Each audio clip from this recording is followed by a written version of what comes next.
Hi everyone, my name is Chandra Hartman. My presentation is going to be about 3 different herbs that grow in my bioregion. So one of my long-term goals is to write a Materia Medica for the herbs that grow in the Gulf Coast Plains, which is what this area is generally called. And Dr. E.O. Wilson, he named this area as one of the top 10 biodiverse areas in the whole country. And I think the reason is because not only do we have this high concentration of different species that grow here of flora and fauna, but in permaculture, they talk about this thing called the edge. So our environment here is really like an edge. You have this temperate climate coming together with a subtropical climate. We're not totally tropical. So that just lends itself to a high biodiversity. There's a lot of nutrients and water flow and different things that come down through the Appalachians, and they are actually deposited in this area. So it does make my area a little bit unique in that regard. So anyways, one of my long-term goals was to write this Materia Medica. So that's how I'm going to present these 3 herbs sort of in that fashion. So I will be quoting some reference material as well as offering up my own experience and opinion about the herbs. So one more thing to note about my environment is that it's extremely harsh. So for those that don't know, I live in Panama City Beach, Florida, which is in Northwest Florida, and jokingly and lovingly called the Redneck Riviera, or LA for Lower Alabama. So we're in that little section of Florida that goes off to the west. So our climate is completely different from what you would find in Orlando or Miami or Key West. In fact, we just had that big freeze and I lost a lot of plants. So palm trees don't grow here naturally, citrus doesn't grow here naturally, and like I said, a lot of tropics don't grow here. But we do have a lot of subtropical plants, and there's a lot of plants that grow here that are from Southeast Asia. So one of the things that, I've learned, of course, from Miles is that, if you look at your environment, that can tell you a lot about the different illnesses that you might find in or pathogens that afflict different people. So of course he's from the Midwest, North Midwest, very cold, windy region. And likewise down here, this is a very hot, damp, dry and wet environment. So, but humidity is our biggest problem here. So yeah, we do see a lot of heat conditions, a lot of dampness. And then when I look around in the landscape and you see the different types of plants, they have to be really tough to grow in this environment. So some of the plants I'm going to cover, they have those characteristics. So if you look at like magnolia trees or like the live oak trees, and the first plant I'm going to talk about is Confederate Jasmine. It has a very tough, leathery leaf, and that helps it when it's humid, when it's wet, and when it's dry, and when it's hot. So it's going to retain moisture. 2 of these plants I actually use routinely and I've used for a long time. And one of the plants is a plant that I've known a very long time, but I've never actually used. And I'm going to start with that plant, and that is the Confederate Jasmine.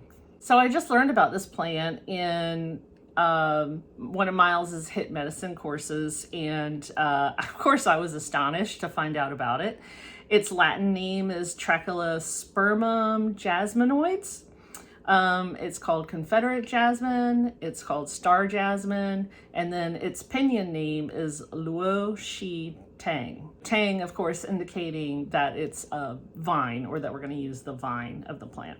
So this is a plant that it is very prolific here. You can find it growing all over the place. So it is a subtropical, tropical plant. It's native to Eastern and Southeast Asia. It mostly grows in Florida, and also I think I saw that it grows in California, probably in Hawaii as well. But it's a beautiful plant.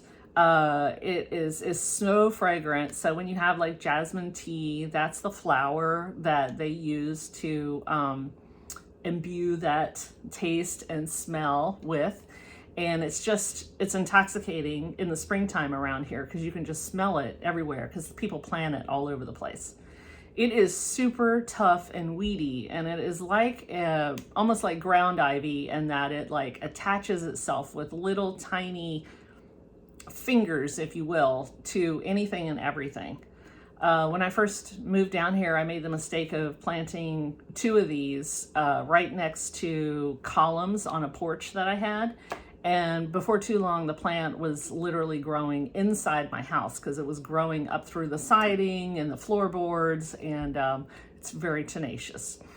And the other thing is it can grow in really crappy soil. So it likes sandy soil like we have here.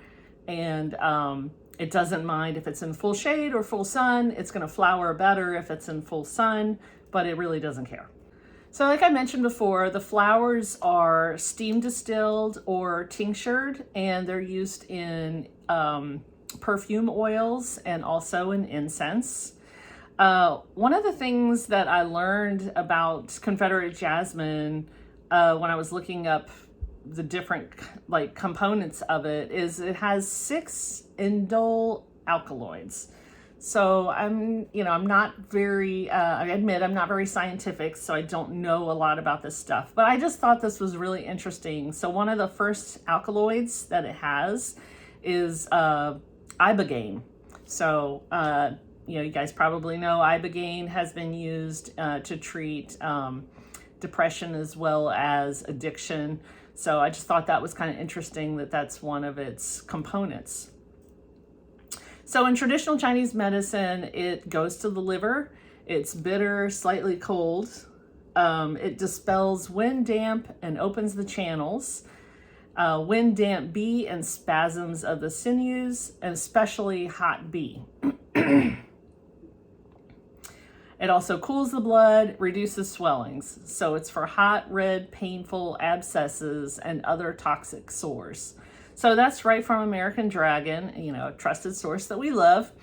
And I haven't, like I said, I just learned about this herb, so I haven't really had a chance to experiment with it. And I don't have very many people that come in that have hot, red abscesses and things like that. So, but it is on my radar. And then to go further, I also looked at plants for a future for reference, and it lists several Western uses. So they're calling it an anodyne, antibacterial, anti-rheumatic, antispasmodic, menagogue, febrifuge, restorative tonic, and a vasodilator. So, and I quote them here, the leaf is restorative tonic. This plant is especially useful for the aged. The flowering stem is analgesic, antibacterial, anti-rheumatic, antispasmodic, depurative, emmenagogue, febrifuge, resolvent, tonic, vasodilator. A decoction is used in the treatment of rheumatoid arthritis, sore throats, and various boils and abscesses. The seed is cardiotonic and hemostatic. The whole plant is cooked with other foods and used to treat rheumatism. So, yeah, like I said, I have not actually worked with this plant yet, but I'm going to post some really pretty pictures, if I can, on the side here of a friend of mine's jasmine plant that she's actually a doctor of Oriental medicine, and she contacted me this spring to harvest a bunch of this. And so I went over there and we went to town on her plants, and I got a huge garbage bag filled with this stuff. So I have it dried, and I've actually separated the leaf and from the stem because I want to experiment with both. And I currently have those soaking in alcohol to make liniments with those. One thing of note about this plant is it has a, I forgot to mention, it's in the dogbane family. So that's the same family as milkweed. So it does have a sticky, milky sap. So when you do cut this plant when it's fresh, it is super, super messy. So anytime I work with it, I'm always making sure that I'm wearing old clothes and gloves because it's really hard to get it off your skin. And for that reason, I would be really careful about, or I would say I would be really cautious about using this herb internally. So the next herb I want to talk about is camphorweed. So this herb I've been using for a really long time, many years, and I've used it as an oil and as a salve, and I've just really come to rely on this herb. Its Latin name is Heterotheca suboxylaris, and it's also called Mexican arnica. So, and it's in the aster family. This is a small plant. It grows 2 to 3 feet tall. It has a little yellow flower. It's very scrubby looking. It's not a very pretty weed, except as you see it like in masses on the side of the road. And that's where a lot of places where you'll see it, like on the side of the road or disturbed areas. It actually grows all over my yard because my yard is just one big giant sand pit, if you will. So I've lived on this property. This property has been in my family for almost 50 years, and we're within 1,000 feet of the Gulf of Mexico. And I've actually seen it go from just literally just white sand with sea oats. And now, like, because people have developed and with the different hurricanes, all of these different plants now are starting to seed themselves here. So this is one of the plants that comes up all around now. So it's a very woody, weedy plant, and it when you crush the leaves, it smells like camphor. So that's where it gets its name from. I had no idea this was a medicinal plant many years ago until I just was like, oh, I should look this up to see if I can do something with this thing. And sure enough, I saw that it was a possible substitute for arnica. As you know, arnica now is over $200 a pound. And that's because of habitat loss. So I'm really excited to have this plant just growing all around me. And yeah, it's a great little plant. So it does grow all over North America, but it's mostly in the south, southeast, southwest. Primarily it was growing in the southwest. It's native to like Mexico and Belize, but now it has spread further east and it's starting to spread further north. The plant does contain over 40 different types of volatile compounds. It does grow a lot on the side of the road, and I think that's another indicator of what it could be useful for. You know, a lot of times when you see these plants come into spaces, land that's been cleared, those first plants, they're actually, a lot of them are trying to heal the ground. They're trying to cover that wound.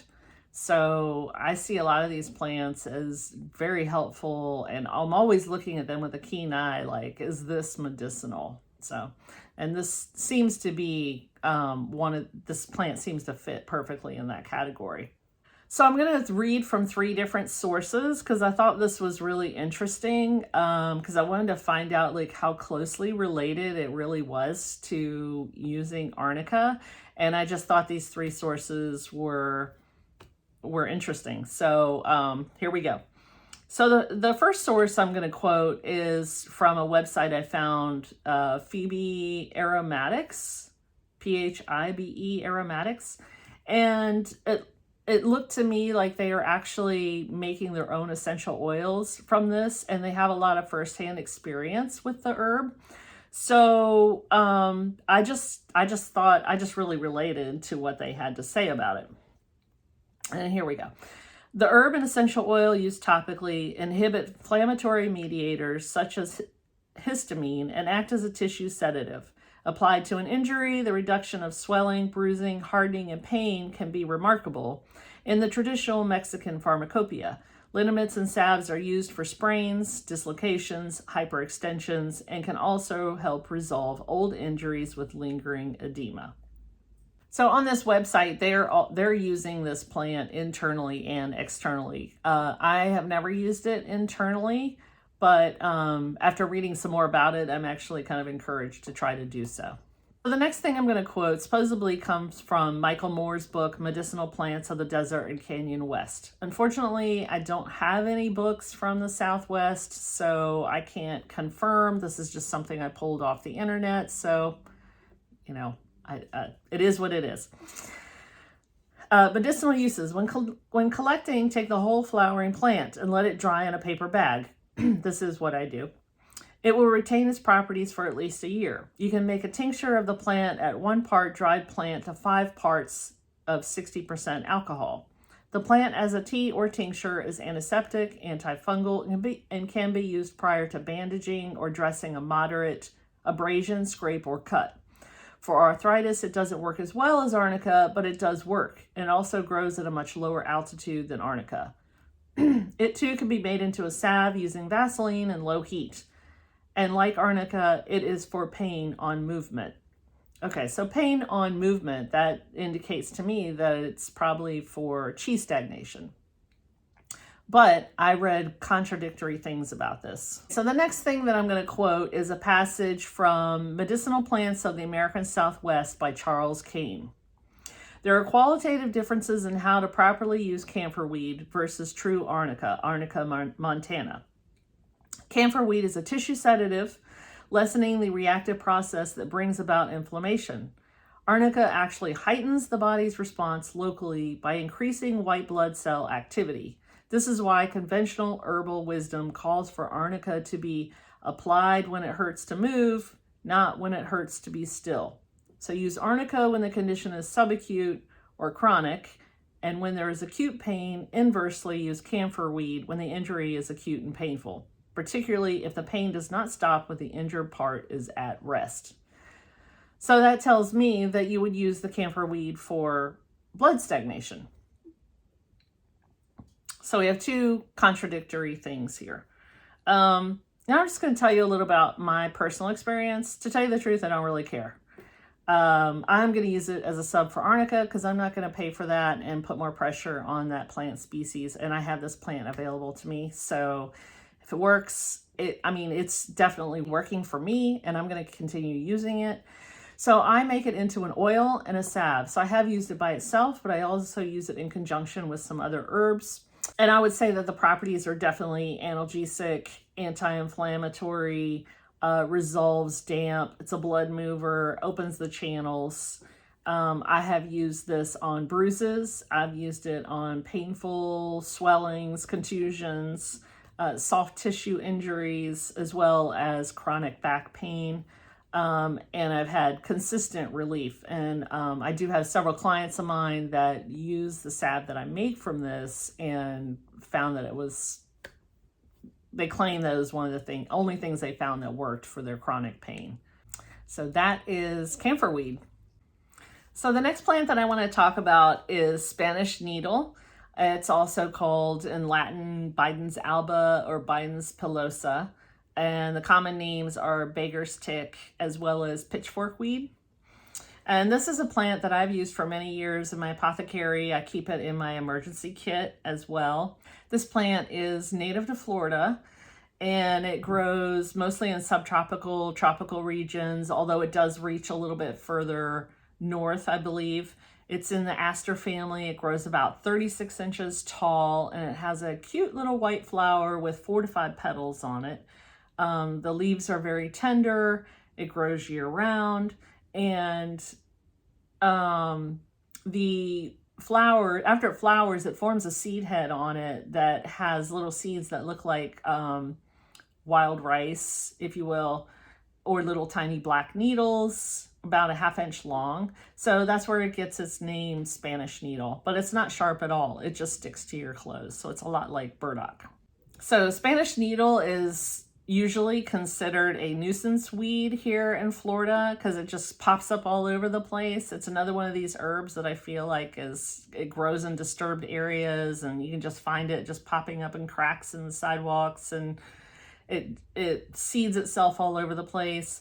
But it's actually one of the top producers for our honeybees of nectar, so right alongside saw palmetto. So it's actually a really important crop here in Florida. It is also edible, so you can eat the leaves, you can cook them kind of like a pot herb, or you can eat them fresh in salads. And I learned this from Green Dean, who I know you guys probably don't know who that is, but he is a really well-known wild forager here in Florida. I think he's out of Gainesville. but he has a website called Eat the Weeds, and everybody calls him Green Dean, and he just has a lot of information. So I'm going to quote some stuff from his website. He's not an herbalist, and he doesn't claim to know anything. He doesn't make any medicinal claims on his website, but he sometimes does indicate what some things are used for. So this is from Green Dean's website. So by the way, Bidens are zooscorious, which means the seeds are spread by animals like burdock. While the combination does not lose the translation in Greek, it does suffer in pronunciation. So zoo is not said like a collection of animals, rather it is zoo, which means animal, and chorus does not sound like singing group. It comes from the verb scorizo, which means I disseminate. So if you want to use that word and be close to the original Greek, it is 5 syllables, zooscorizo. Okay, that was a mouthful. And I'll continue. As for the medical implications, in 1991, Egyptian researchers documented Biden pilosa had antimicrobial activity against a wide array of bacteria, including Salmonella, Staphylococcus, Neisseria, gonorrhea, Klebsiella, pneumonia, and against tuberculosis. It is also good for malaria, snake bites, and has anti-leukemia activity. Research shows it lowers, as mentioned, blood sugar and blood pressure, stimulates the immune system, as anti-inflammatory. The powdered seeds are a topical anesthetic and aid clotting. There are also some reports the seeds might be good for prostate issues and uses for lungs affected by COVID. And after all this, the Biden still gets no respect. So I just love his little take on plants. So the fact that it was an anti-malarial caught my attention right away when I first started learning about this herb. So this is an herb that's primarily used in the Caribbean, and I saw some reference to Jamaican herbalism, so it's used there quite extensively. It's definitely considered anti-inflammatory, antibacterial. It's a vermifuge because it drives out parasites, a vulnerary, an antiseptic. And from a traditional Chinese medicine perspective, I would say that it's cooling, slightly bitter, releases the exterior, and clears toxic heat. So I'm going to go ahead and quote the other resource that I looked up. It was ITM Online. And they say, in Chinese medicinal herbs of Hong Kong, the indications for Biden's pilosa are influenza, colds, fever, sore throat, acute appendicitis, acute infectious hepatitis, gastroenteritis, dyspepsia, and rheumatoid arthralgia, malaria, and hemorrhoids.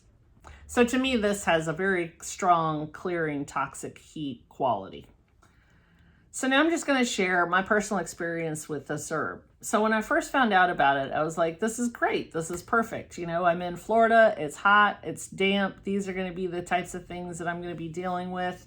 So I'm going to gather some of this fresh herb and make some tincture. So it's used, you want to gather it fresh, and which is what I did. So I made a fresh tincture out of this, and I had it on my shelf for a couple of months.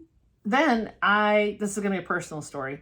I suddenly out of nowhere came down with a uterine infection. So not a UTI, but my uterus, I had an infection of my uterus. So needless to say, I was extremely uncomfortable. Basically, the symptoms are like having a UTI in addition to having interstitial cystitis.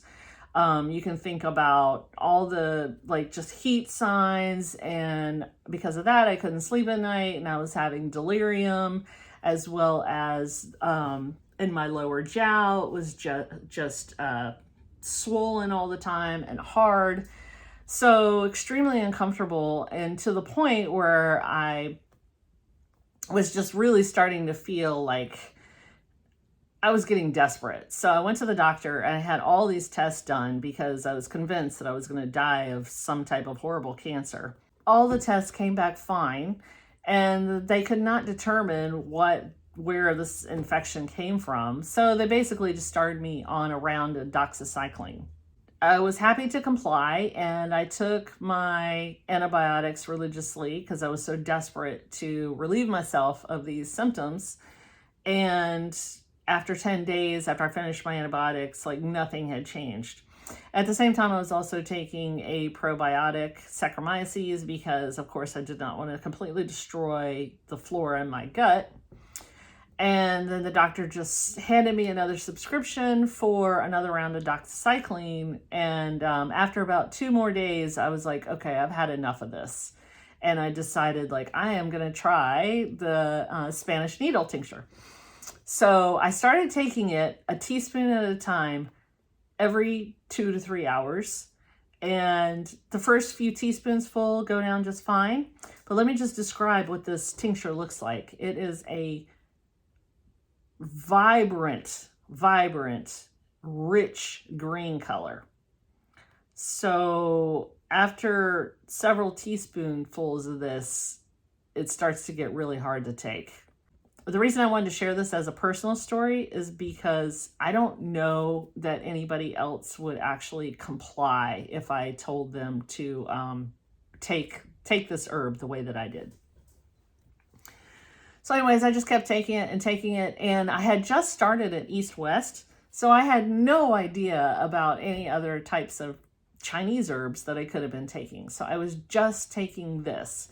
I did add a little bit of ginger to it because I did learn that, you know, that might be helpful in terms of just guiding it through the body and warming it up since it was such a cold formula. So I did add ginger to it. But within 2 days, my symptoms started to relieve themselves. And within 4 to 5 days, my symptoms were completely gone. I did not return to taking the doxycycline. I finished out my probiotics. And about 3 to 4 weeks later, lo and behold, my infection started to come back. Like I started to feel the symptoms that I was having before. So I immediately just started taking the Spanish needle just like I did previously, even though I was totally gagging. And within 2 days, my symptoms were completely gone.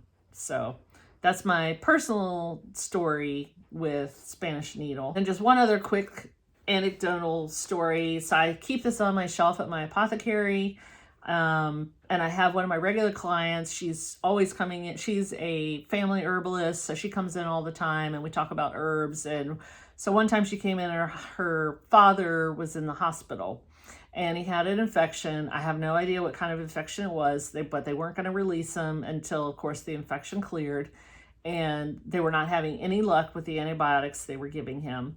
So she came to me and asked me, you know, what I would recommend. So I gave her a bottle of the Spanish needle with all the disclaimers, just basically saying, keep an eye on him. Like, I don't want anything to do with this. This is all you. You bought this from me, and just watch him closely. And if he has any kind of reaction, like, stop immediately. And she swears that it helped him. She started taking it, and within 2 days, he was released from the hospital.